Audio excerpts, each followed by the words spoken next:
بالله من الشيطان الرجيم. بسم الله الرحمن الرحيم. إن أول بيت وضع للناس للذي ببكة مباركا وهدى للعالمين فيه آيات بينات مقام إبراهيم ومن دخله كان آمنا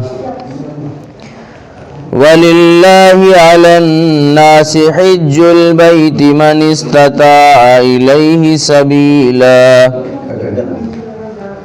ومن كفر فإن الله غني عن العالمين. قل يا أهل الكتاب لم تكفرون بآيات الله والله شهيد على ما تعملون. قل يا أهل الكتاب لم تصدون عن سبيل الله من آمن تبغونها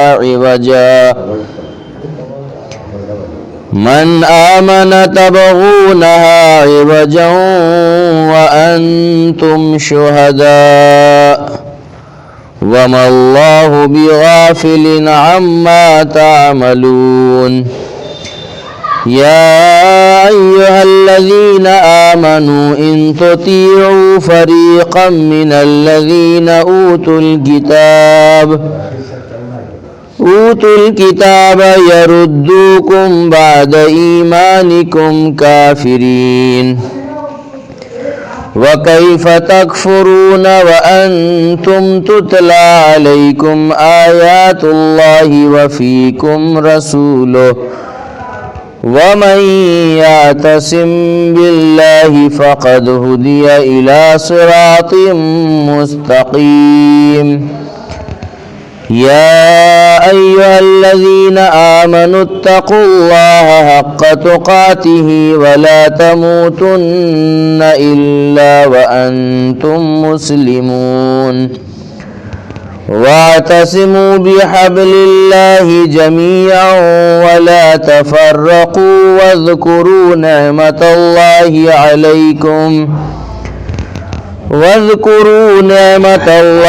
عليكم إذ كنتم أعداء فألف بين قلوبكم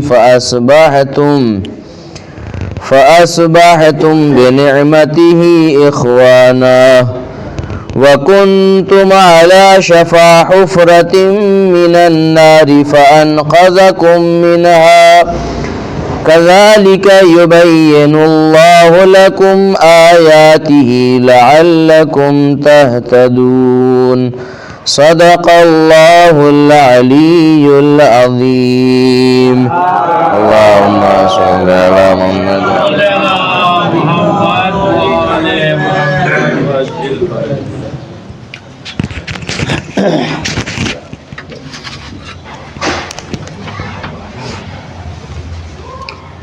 اعوذ باللہ من الشیطان الرجیم. بسم اللہ الرحمن الرحیم. الحمد للہ رب العالمین وصلی اللہ علی محمد وآلہ الطیبین الطاہرین. اما بعد فقد قال اللہ الحکیم فی کتابہ الکریم. اعوذ باللہ من الشیطان الرجیم. ان اول بیت وضع للناس للذی ببکۃ مبارکا وہدی للعالمین. جیسا کہ آپ حضرات کے علم میں ہے کہ ہماری گفتگو کا سلسلہ تفسیر قرآن میں جناب ابراہیم علیہ السلام کی حیات طیبہ پر جاری تھا، اور اس منزل میں جب خانہ کعبہ کی تعمیر کی گفتگو شروع ہوئی ہے تو اس وقت سے ہماری گفتگو کا محور خانہ کعبہ ہی رہا ہے. بیچ میں ایک ہفتہ غیبت رہی ہے ایک مجلس کی وجہ سے، جس کے لیے معذرت چاہتا ہوں. آج بھی ہماری گفتگو کا جو سلسلہ ہوگا وہ خانہ کعبہ ہی کے متعلق ہوگا. قرآن مجید میں خانہ کعبہ کی ایک اور جو صفت بیان کی گئی ہے وہ یہ کہ ان اول بیت وضع للناس، اس خانہ کعبہ کی پہلی صفت کہ یہ ہدایت کا مرکز ہے۔ دوسری صفت ہماری گفتگو میں یہ ہے کہ قرآن مجید کی آیت کی روشنی میں کہ یہ وہ گھر ہے کہ جو پہلا ہے۔ اول بیت وضع للناس للذی ببکۃ مبارکا وہدی للعالمین۔ اس گھر کو کہاں تعمیر کیا گیا؟ مکے میں۔ مکے میں یہ پہلا گھر ہے کہ جسے تعمیر کیا، البتہ یہاں پہ دو اعتبار سے اس کی اولیت بتائی گئی ہے۔ پہلے اعتبار سے یہ کہ جب جناب ابراہیم علیہ السلام اس سرزمین پر آئے ہیں تو وہاں پر اس کی اولیت اس لحاظ سے ہے کہ پہلی مرتبہ پروردگار عالم نے یہاں پر ایک خیمہ لگانے کا حکم دیا کہ اس پر ایک سائبان ڈال دیا جائے، ایک سایہ بنا دیا جائے اور کچھ پتھروں کو وہاں پر صرف نشان کے طور پر چن دیا جائے۔ یہ بھی ایک اولیت ہے۔ بعض مفسرین نے یہاں پر اولیت اس لحاظ سے کہ اول بیت وضع للناس، یہاں پر اولیت وہ اجتماع کے اعتبار سے پہلا وہ گھر ہے کہ جہاں پر اجتماعی عبادت کا حکم دیا گیا ہے۔ پہلی بار زمین پر کوئی ایسی جگہ ہے کہ جہاں پر پروردگار عالم نے اجتماعی طور پر جمعیت کے ساتھ اکٹھا ہو کر عبادت کرنے کا حکم دیا ہے، اس اعتبار سے اس کی اولیت پائی جاتی ہے۔ بہرحال ظاہر بیت کے اعتبار سے ہماری گفتگو یہاں پر ختم ہو چکی تھی۔ ایک سرسری طور پر ایک خلاصہ پیش کر کے بات کو آگے بڑھاؤں گا۔ ایک جناب ابراہیم علیہ السلام کی زندگی میں جتنے بھی ابتلاءات اور جتنے بھی امتحانات ہوئے ہیں، جتنے بھی مرحلوں سے جناب ابراہیم کو گزرنا پڑا ہے، وہ مرحلے بہرحال اب یہاں پر آپ ساتھ دیں گے۔ کن کن مراحل سے جناب ابراہیم گزرے ہیں؟ امتحانات اور ابتلاءات کی منزل میں کن کن منزلوں سے گزرے ہیں؟ آپ ولادت سے لے لیں، پہلی منزل سب سے بڑا امتحان کیا ہوا ہے ولادت کے بعد سے لے کر، یہ ساری زندگی امتحان ہے۔ 13 سال کی عمر میں باہر آ رہے ہیں، پورا معاشرہ کیا ہے؟ بت پرست اور کافر۔ اس کے بعد جناب ابراہیم اس سماج میں جہاں پر صرف اور صرف بت پرست رہ رہے ہوں، وہاں پر ان کے عقیدے کے خلاف اعتراض کر رہے ہیں۔ یہ خود ایک امتحان تھا کہ تنہا ہونے کے باوجود جناب ابراہیم اتنی بڑی جماعت کے سامنے ان کے اعمال کی مخالفت کر رہے ہیں، ان کی عبادتوں کی مخالفت کر رہے ہیں۔ اس کے بعد جناب ابراہیم کا سب سے بڑا امتحان اس مرحلے میں کون سا رہا ہے؟ آتش نمرود۔ یہ پہلا مرحلہ کہ جو بہت بڑا امتحان تھا۔ اس کے بعد دوسرا مرحلہ ہجرت، تیسرا مرحلہ بڑھاپے میں بالکل ضعیفی کے عالم میں صاحب فرزند ہونا، چوتھا مرحلہ اس فرزند کو لے جا کر ایک وادی غیر ذی زر میں چھوڑنا۔ یہ آخری مرحلہ جو امتحان کا تھا، سب سے سخت مرحلہ وہ ہے جناب اسماعیل کے گلے پر چھری چلانا، یہ سب سے سخت مرحلہ تھا۔ ان تمام مراحل کے بعد جو نتیجہ آیا ہے جناب ابراہیم کے سامنے، وہ نتیجہ کیا ہے؟ تعمیر خانہ کعبہ۔ یعنی اس کا مطلب یہ ہے کہ پروردگار عالم نے جناب ابراہیم سے جتنے امتحانات لیے ہیں، ان سارے امتحانات کا مقصد یہ تھا کہ پروردگار عالم جناب ابراہیم کو اس منزل پر پہنچانا چاہتا تھا جس منزل پر پہنچنے کے بعد جناب ابراہیم اس لائق ہو جاتے کہ وہ خانہ کعبہ کے معمار بن جاتے۔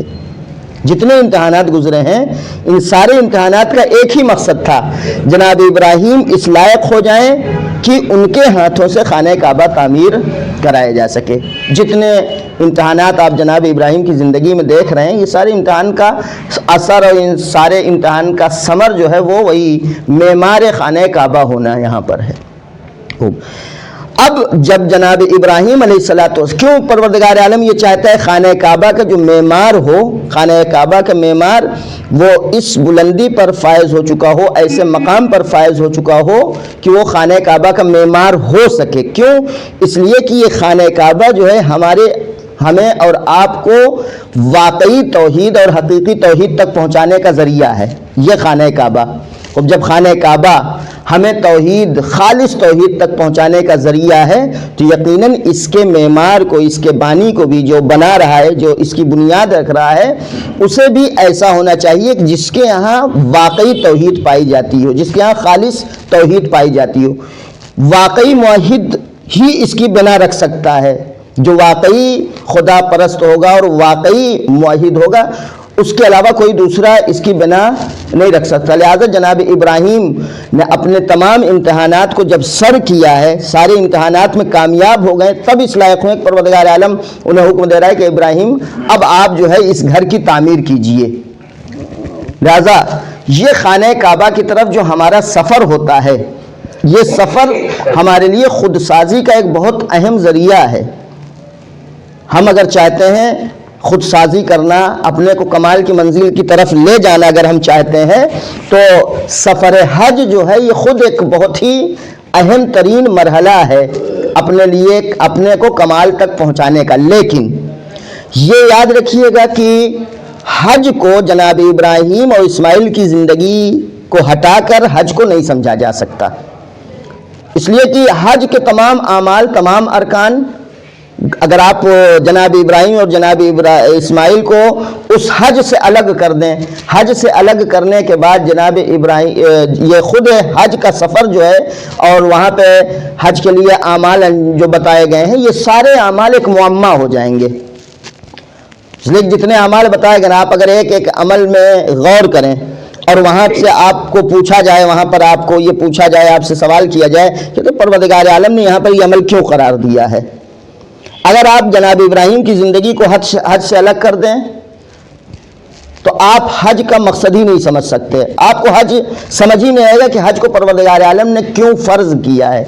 لہذا اگر اس معمہ کو، حج کا جو معمہ ہے، اس کو حل کرنا چاہتے ہیں تو ہمیں حج کے ساتھ جناب ابراہیم کی زندگی پر غور کرنا پڑے گا۔ جناب ابراہیم کی زندگی کو نظر میں رکھیں گے تب جا کر ہمارے لیے یہ جو ایک ہمارے سامنے معمہ بنا ہوا ہے حج، اس معمے کا حل نکل آئے گا۔ مثال کے طور پر چند ارکان کو بعنوان نمونہ میں یہاں پر پیش کر رہا ہوں۔ آپ یہاں سے سفر کر رہے ہیں، سفر کرنے کے بعد آپ کو وہاں پہ کرنا کیا رہتا ہے؟ ایک اعمال میں ایک عمل کیا ہے؟ ایک عمل صفا اور مروہ کے درمیان صحیح کرنا ہے۔ صفا اور مروہ کے درمیان صحیح کرنا یہ ایک عمل ہے۔ خوب، صفا اور مروہ کے درمیان صحیح کرنے کا جو عمل ہے، آپ جناب ابراہیم کی زندگی کو ہٹا دیں، اس کے بعد اس صفا اور مروہ کے صحیح کو تصور کریں، قابل حل نہیں ہے۔ خوب، اب آپ جناب ابراہیم کی زندگی کو یہاں پر لے آئیں اور اس منظر کو اپنے ذہن میں تصور کریں کہ ایک ماں ہے جو اپنے بچے کے عطش کے لیے، ایک اپنے بچے کی پیاس کے لیے مضطر ہوئی ہے، پریشان ہوئی ہے، یہاں سے وہاں بار بار دوڑ رہی ہے۔ لیکن اس کے باوجود جناب ہاجرہ کی امید قطع نہیں ہوئی ہے، جناب ہاجرہ وہاں پر مایوس نہیں ہوئی ہیں۔ ظاہری اعتبار سے کوئی اسباب نہیں تھے، ظاہری اعتبار سے وہاں کچھ نظر نہیں آ رہا تھا کہ پانی ہوگا، اس لیے کہ پہلے ہی اسے وادی غیر ذی زرع کہا جا چکا ہے، وہاں پہ کوئی امکانات نہیں ہیں۔ لیکن جناب ہاجرہ پھر بھی یہاں پر مایوس نہیں ہیں، اس کے باوجود جناب ہاجرہ صحیح کر رہی ہیں۔ وہاں پر نتیجہ کیا ہوا اس جناب ہاجرہ کی صحیح کا، جناب ہاجرہ کے مایوس نہ ہونے کا، جناب ہاجرہ کے انقطاع اللہ کا نتیجہ کیا ہوا؟ جناب ہاجرہ وہاں پہ یہ سمجھ لیں کسی انسان کے بھروسے نہیں دوڑ رہی ہیں، جناب ہاجرہ وہاں پر ساری دنیا سے اپنی امیدوں کو منقطع کر کے ان کی امید صرف متوجہ ہے اپنے رب کی طرف، اپنے خالق کی طرف۔ لہذا جب جناب ہاجرہ اپنی تمام تر امیدوں کو تمام تر اطراف سے منقطع کر کے صرف متوجہ ہو جاتی ہیں پروردگار عالم کی طرف، نتیجہ وہاں کیا ہوتا ہے؟ نتیجہ یہ ہوتا ہے کہ جناب اسماعیل کے ایڑیوں کے نیچے سے جہاں وہ ایڑی رگڑ رہے تھے وہاں سے پانی نکل پڑتا ہے۔ اب اگر انسان حج کرنے جائے اور اس مرحلے میں صفا اور مروہ کے درمیان صرف دوڑے اور دوڑنے کے باوجود اس کی امید ابھی بھی وابستہ ہو کہ نہیں مثلا ہمارا فلاں کام ہے، ان کے فلاں کے علاوہ کوئی کرا نہیں سکتا، ہمارا ایک کام ہے جو مثلا فلاں بھائی کرا سکتے ہیں، فلاں نیتا کرا سکتے ہیں، فلاں صاحب کرا سکتے ہیں۔ اگر انسان حج کرنے پہنچ گیا ہے اور ابھی بھی دنیا والوں سے اس کی امید وابستہ ہے تو یہ سمجھ لیں اس کا خالی یہ بھاگ دوڑ ہوا، یہ اس کی صحیح نہیں ہوگی۔ صحیح انسان کی اسی وقت کامل ہو سکتی ہے جب جناب حاجرہ کی سیرت پر توجہ دے اور یہ دیکھے کہ جہاں پر جناب حاجرہ بالکل مستر ہو گئی ہیں، اس استقرار کے عالم میں بھی ان کی امید اپنے رب سے وابستہ ہے. انہوں نے دنیا والوں سے کوئی لو نہیں لگایا بلکہ اپنے رب سے انہوں نے امید رکھا، اور جب رب سے انہوں نے امید رکھا تو پروردگار عالم نے جہاں پر ظاہری کوئی امکان نہیں تھا وہاں پر چشمہ جاری کر دیا. ہم اور آپ یہاں سے ایک سبق جو حاصل کر سکتے ہیں یہ کہ اگر ہم صرف اور صرف اپنے رب پر اعتماد رکھیں، صرف اور صرف اپنے رب پر بھروسہ رکھیں، دنیا داروں سے، دنیا والوں سے اپنی امیدوں کو منقطع کر لیں، اپنی توجہ ہٹا لیں اور اپنی توجہ اور اپنی امید کو مرکوز کر لیں صرف اپنے مالک کی طرف، تو یہاں پر پروردگار عالم جو اس زمین پر چشمہ جاری کر سکتا ہے وہ ہماری اس کور زمین میں، ہماری اس اندھیری زمین سے علم و حکمت کا سرچشمہ بھی نکال سکتا ہے. ایک صلوات پڑھ دیں محمد وآل محمد پر.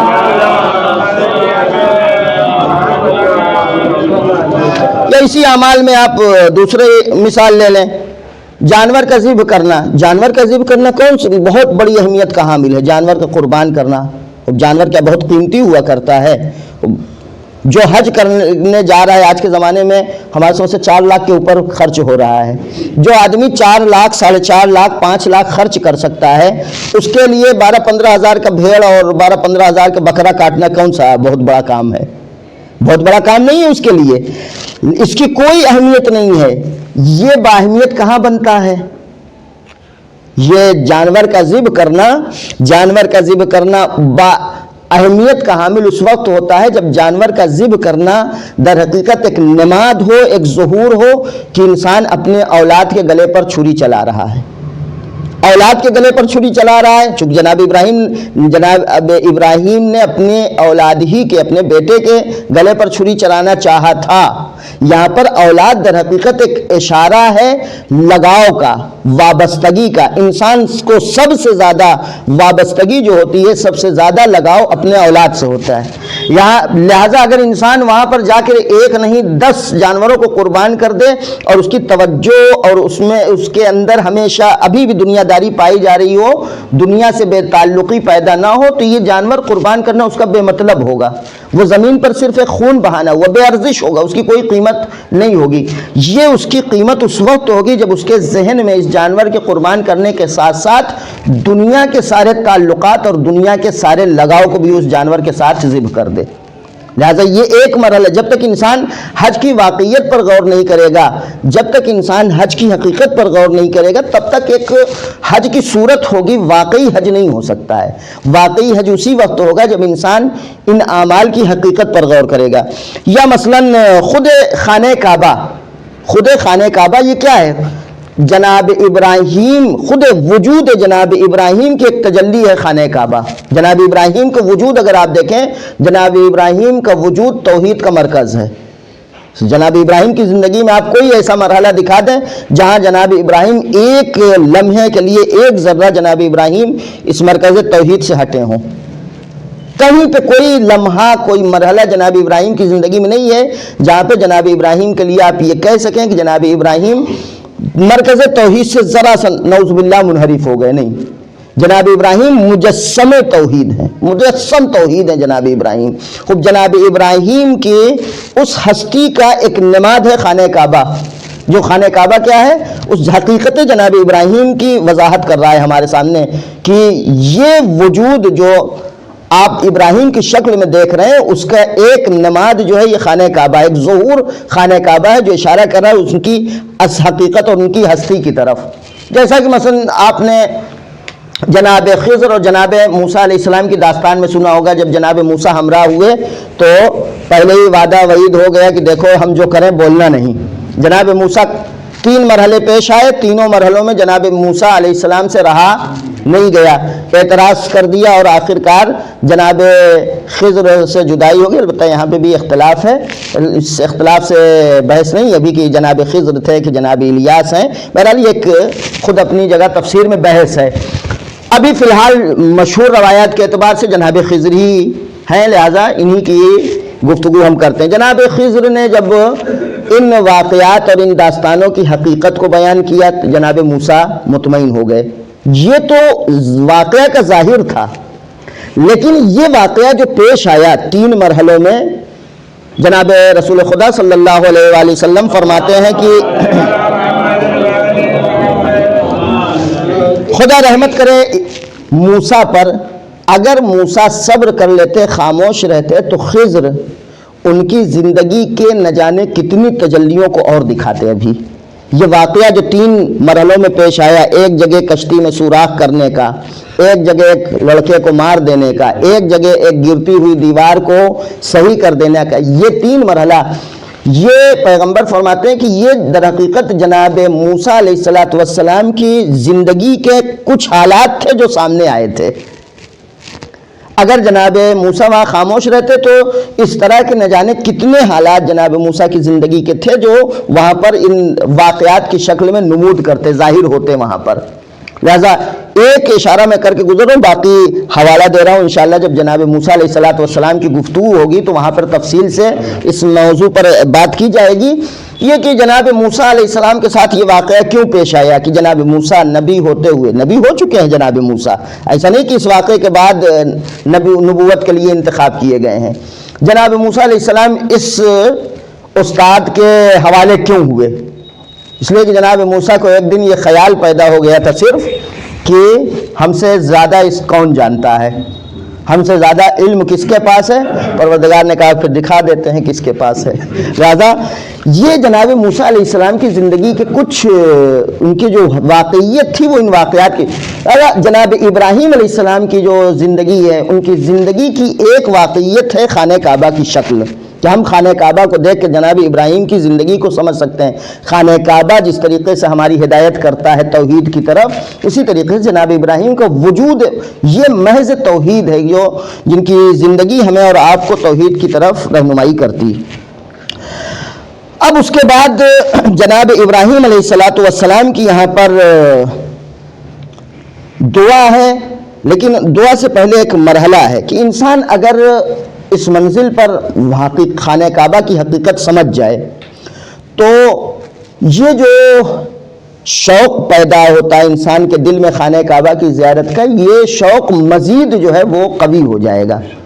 اس لیے کہ ہم اور آپ یہ سمجھتے ہیں کہ خانہ کعبہ یعنی ایک اینٹوں اور مسیٹا اور گارا کا بنایا ہوا ایک گھر ہے جو سعودی عرب میں مکہ شہر میں موجود ہے. لیکن جب اس کی حقیقت کی جس کی طرف میں نے نمونہ کے طور پر اشارہ کیا ہے کہ حج جو ہے وہ در حقیقت ہمارا توحید کی طرف سفر کا آغاز ہے. یہ سفر جو ہم کر رہے ہیں یہ توحید کی طرف سفر کا آغاز ہے، اور پھر اس سفر کا آغاز جو ہوتا ہے وہ ظاہر میں تو ہوتا ہے خانہ کعبہ کی اس بلڈنگ سے، لیکن واقعیت میں یہ سفر جو ہے ہمارا توحید پر اس سفر کا خاتمہ ہوتا ہے. اور اس سفر میں ہم سفر ہوتے ہیں کس کے؟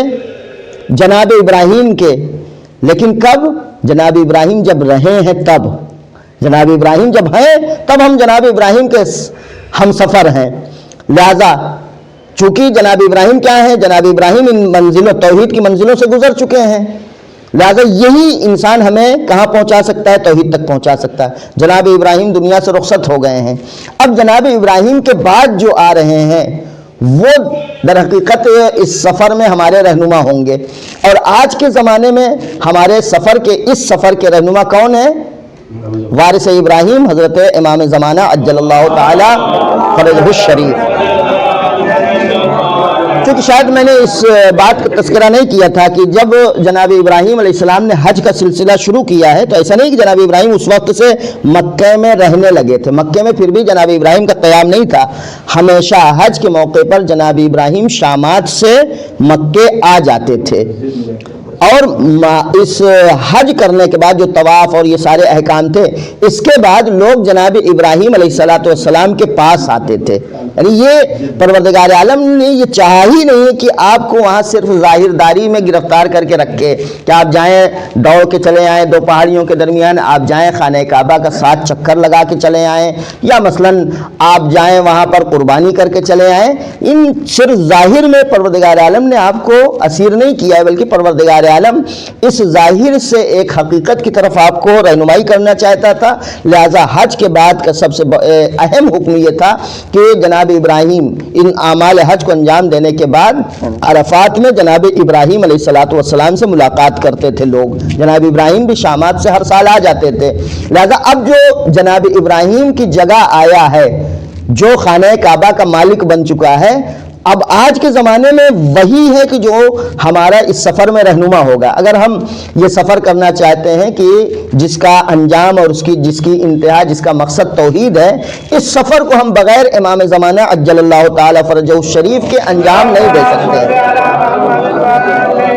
اب آپ انصاف سے بتائیے، اگر ہماری توجہ یہ ہو کہ یہ جو ہمارا سفر ہے وہ در حقیقت یہ سفر ہمارا ولایت کے ہمراہ ہے، سفر ہے توحید تک جانا، اور یہ سفر ہمارا ولایت کے ہمراہ ہے، تو ہمارے دل میں مزید شوق پیدا ہوگا یا نہیں پیدا ہوگا؟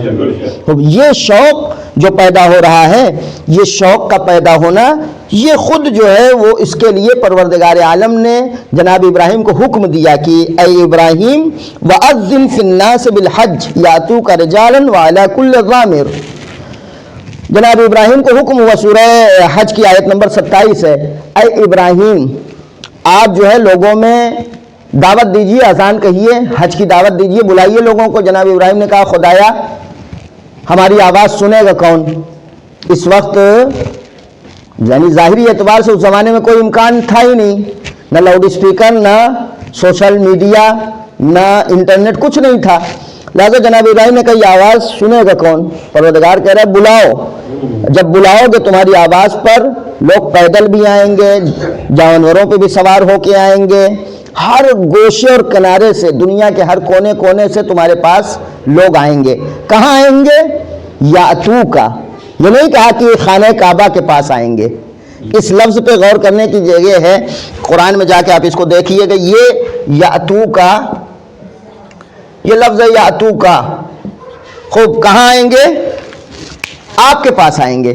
یعنی حج در حقیقت توجہ کا نام ہے، ولی خدا کی طرف توجہ دینے کا نام اصل حقیقت حج ہے. اگر انسان ولی خدا کی طرف متوجہ نہ ہو، جیسا کہ لوگ بہت سارے کثرت کے ساتھ متوجہ نہیں ہوتے ہیں، تو یہ حج واقعی حج نہیں ہے. اس لیے پروردگار کہہ رہا ہے کہ تمہارے پاس آئیں گے. وہاں انسان چلا جائے مکے میں صفا، مروہ، عرفات، منا، طواف سب کچھ کر کے چلا آئے واپس، اور اس کے ذہن میں کہیں سے یہ تصور نہ پیدا ہو کہ یہ سفر ہمارا جو ہے اس مقصد کے لیے ہے کہ ہم ولی خدا تک پہنچ جائیں، تو اس کا یہ سفر واقعی بیکار ہے، حقیقت نہیں ہے اس کے سفر میں. لہذا اس آواز کے سلسلے میں، اس دعوت کے سلسلے میں یہ روایت بھی کامل کرتا چلوں یہاں پر کہ جب جناب ابراہیم کو پروردگار عالم نے حکم دیا تو جناب ابراہیم نے کہا کہ پروردگار یہ آواز ہماری پہنچے گی کیسے؟ پروردگار نے کہا اس کا انتظام ہم کریں گے. لہٰذا عالم زر میں بھی جو تھے، یعنی ابھی جن کا وجود دنیا میں نہیں ہے، حتیٰ کہ جو اپنے باپ کی صلبوں میں نہیں ہے، اپنے ماں کے رحموں میں نہیں ہے، انہوں نے بھی اس آواز کو سنا. اور اب روایت مزید یہ کہتی ہے کہ جس نے جتنی جلدی، جتنی بار اس آواز پر لبیک کہا، وہ اتنی جلدی حج کرتا ہے اور اتنی بار حج کرتا ہے. لہذا دنیا میں جو لوگ حج کرتے ہیں، حج کرنے میں یہ کہ انہوں نے آواز پر لبیک کہا تھا، اور ظاہر سی بات ہے وہاں پر آواز پر لبیک کہنے کے بعد جو ہے ایک ولی خدا تک ان کو پہنچنا چاہیے تھا. ظاہری اعتبار سے کعبہ جو ہے چونکہ ظالم اور جابر حکومتوں کے ہاتھوں میں اسیر ہے، لیکن واقعیت یہ ہے کہ جس طریقے سے ان ملعونوں نے، ان ملائین نے مولائے کائنات کو پیغمبر کے جانشینی کے منزل سے ہٹا کر مولائے کائنات کی ولایت کا راستہ روکنے میں کامیاب نہیں ہوئے، اسی طریقے سے جن ملعونوں کے ہاتھ میں خانہ کعبہ اسیر ہے، وہ ظاہر جسم خانہ کعبہ کو تو اسیر کر سکتے ہیں، خانہ کعبہ کی واقعیت کو اسیر نہیں کر سکتے ہیں. لہذا ہو سکتا ہے ایک بڑی تعداد کے ذہن کو انہوں نے منحرف کر دیا ہو اس واقعیت کی طرف سے، لیکن جو مومنین ہیں، جو مخلصین ہیں، جو اللہ والے ہیں، جو ایمان لانے والے ہیں، ان کی توجہ کو اس واقعیت، خانہ کعبہ کی واقعیت اور حقیقت کی طرف سے منحرف نہیں کر سکتے ہیں. اسی لیے جو مومنین حج پہ جاتے ہیں وہاں پہ حج پہ جانے کے بعد ان کا خود بیان ہے کہ ہمیں جو ہے دل شکستگی ہمیں محسوس ہوتی ہے مدینے جا کر جنت البقیع دیکھ کر، وہ دل شکستگی ہمیں کہیں اور بھی نصیب نہیں ہوتی، کسی بھی جگہ آپ چلے جائیں، اور یہ واقعیت بھی یہی ہے، یہ دل شکستگی انسان کو جو جنت البقیع پہنچ کر حاصل ہوتی ہے وہ آپ کو کہیں نصیب نہیں ہوگی۔ وہاں پر پہنچنے کے بعد جو منظر آپ دیکھیں گے وہ ظاہر سی بات ہے ہر مومن کا دل شکستہ ہوگا۔ یہ بھی ایک قدرت کا انتظام ہے، وہاں پر پروردگار عالم کا انتظام، پروردگار نے ظالموں کے ظلم ہی کو وسیلہ بنا دیا ہے ہمارے ذہنوں کو اس حقیقت کی طرف متوجہ کرنے کا، اور یہ ظالموں کے لیے بھی در حقیقت ایک سیکھ اور ایک درس ہے کہ دیکھو تم صرف ظاہر کا راستہ روک سکتے ہو، لیکن جس باطن کی طرف ہم پہنچانا چاہتے ہیں ہمارے پاس راستے بہت سے ہیں۔ جب لوگ یہاں پر آئیں گے تو متوجہ ہو جائیں گے کہ ہم یہاں پر کیا کرنے آئے تھے۔ اسی لیے پانچویں امام حضرت امام باقر علیہ السلام فرماتے ہیں اسی آیہ کریمہ کے ذیل میں، جہاں پہ جناب ابراہیم علیہ السلام کی دعا ہے کہ فَجْعَلْ أَفْئِدَةً مِّنَ النَّاسِ تَهْوِي إِلَيْهِمْ، سورہ ابراہیم کی 37ویں آیت تھی، شاید کی گفتگو چونکہ گزر چکی اس لیے اس پہ تفصیل سے گفتگو نہیں کر رہا ہوں، صرف اس روایت کے حوالے سے میں پیش کر رہا تھا کہ جناب ابراہیم نے جب دعا کی ہے وہاں پر اپنے اہل عیال کو چھوڑنے کے بعد، اپنی اطرت کو وہاں چھوڑنے کے بعد، تو دعا کی فَجْعَلْ أَفْئِدَةً مِّنَ النَّاسِ تَهْوِي إِلَيْهِمْ، دعا یہ کر رہے ہیں کہ پروردگار لوگوں کے دلوں کو مائل کر دے، لوگوں کے دلوں کو راغب کر دے، کن کی طرف؟ الیہم، ہماری اولاد کی طرف، خانہ کعبہ کی طرف نہیں، خانہ کعبہ کی طرف دل کے مائل کرنے کے لیے دعا نہیں کی جا رہی ہے، بلکہ کس کی طرف؟ الیہم، اولاد کی طرف۔ جناب ابراہیم اسی واقعیت کی طرف ہمارے ذہنوں کو متوجہ کرنا چاہتے تھے کہ دیکھو حج کی طرف جو سفر ہو رہا ہے، اس سفر میں جو انسان کا رجحان ہو، جو انسان کا لگاؤ ہو، وہ لگاؤ کیا ہو؟ یعنی در حقیقت یہ سفر ہم کر رہے ہیں کس کے لیے؟ امام سے تجدید بیعت کے لیے ہم وہاں جا رہے ہیں۔ حج کرنے پہ اگر انسان حج کرتے وقت انسان جب یہاں سے سفر کا آغاز کر رہا ہے، سفر کے آغاز میں اس کی نیت یہ ہو کہ ہم ظاہر میں جا رہے ہیں خانہ کعبہ کی زیارت کرنے کے لیے، لیکن اس خانہ کعبہ کی زیارت کے پس منظر میں یہ ہمارے امام کے ساتھ تجدید بیعت ہے، تو یہی کمال حج ہے، یہی واقعیت ہے حج کی۔ لہذا پانچویں امام حضرت امام باقر علیہ السلام اس سلسلے میں یہاں پر فرماتے ہیں کہ تمام الحج لقاء الامام، تمام الحج لقاء الامام، تمام الحج یعنی وہی واقعیت حج، مکمل حج، حج کی حقیقت، حج کی واقعیت کیا ہے؟ امام سے ملاقات کرنا۔ یہ الگ بات ہے کہ ہم انہیں دیکھ نہیں پاتے ہیں، ہماری آنکھیں ان کے دیدار سے محروم ہیں، لیکن اگر ہم حج کی اس حقیقت کی طرف متوجہ رہیں تو یقیناً ہمارا دل اس سرزمین پر اپنے اس امام کو تلاش کرے گا کہ جو امام ہمیں اس سفر میں ہماری ہمراہی کرے گا، ہماری دستگیری کرے گا، اور ایصال الی المطلوب جو منزل ہے جس کے ساتھ ہماری ہونا ہے، وہ امام وہاں اگر نہ ہو تو پھر ہمارا حج مطلب نہیں رکھتا ہے، ہمارے حج کا کوئی مصرف نہیں رہے گا۔ یہ تصور کر کے جب انسان وہاں پر جائے گا تب یہ واقعی حج ہوگا، یہی تمام حج ہوگا۔ لہٰذا یہی پانچویں امام علیہ السلام کے زندگی کا ایک واقعہ ملتا ہے۔ جناب امام باقر علیہ السلام نے وہاں پر لوگوں کو حج کرتے دیکھا، جب حج کرتے دیکھا لوگوں کو تو کہا کہ لوگ طواف کر رہے تھے، طواف کرنے والوں کو جب دیکھا تو امام باقر علیہ السلام نے کہا کہ لوگ دوران جاہلیت میں، زمانے جاہلیت میں بھی یہ کام کرتے تھے، ایسا نہیں طواف کرتے تھے زمانے جاہلیت میں بھی، تو کہا یہ لوگ تو کوئی ایسا نہیں کہ نیا کام کر رہے ہیں، یہ تو دوران جاہلیت میں بھی کرتے تھے۔ اسلام نے کیا کیا ہے ان کے ساتھ؟ اسلام نے ان کو حج ابراہیمی کی طرف متوجہ کیا ہے۔ حج ابراہیمی کیا ہے؟ حج ابراہیمی اس صرف اینٹ سے بنے ہوئے گھر کا طواف کرنا نہیں ہے، بلکہ حج ابراہیمی در حقیقت ولی خدا کی طرف متوجہ ہونے کا نام ہے۔ ٹھیک ہے یہ طواف دوران جاہلیت میں بھی تھا، لیکن اسلام آنے کے بعد اسلام کے پیشواؤں نے اس طواف کی حقیقت کو لوگوں تک پہنچایا ہے اور یہ بیان کیا کہ دیکھو یہ گھر جس کا تم طواف کر رہے ہو، یہی گھر تمہیں توحید تک پہنچا سکتا ہے۔ اور کون پہنچائے گا؟ یہ گھر تو ظاہر سی بات ہے اینٹوں اور گاروں کا بنا ہوا گھر ہے، اس کی جو حقیقت ہے وہ ولی خدا ہے۔ ولی خدا تمہیں وہاں تک پہنچا سکتا ہے۔ خوب ہمارا جو ہے وہ 30 منٹ ختم ہو گیا ہے، یہاں سے صرف اگلے اتوار کی گفتگو کا اشارہ کر کے بات کو ختم کر رہا ہوں۔ یہاں پر تفسیر تسنیم میں آیت اللہ جوادی عاملی حفظ اللہ تعالی نے اسی سورہ بقرہ کی آیت نمبر 125 کے ذیل میں خانہ کعبہ کے گفتگو کرتے ہوئے مسجدوں کو خانہ کعبہ کی فرع اور مسجدوں کو خانہ کعبہ کی شاخ کہا ہے۔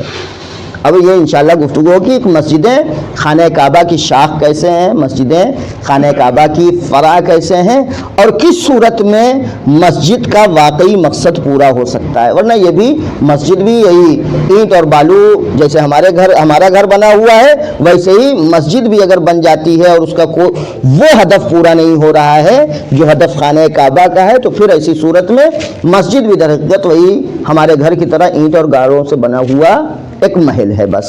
وآخر دعوانا ان الحمد للہ رب العالمین۔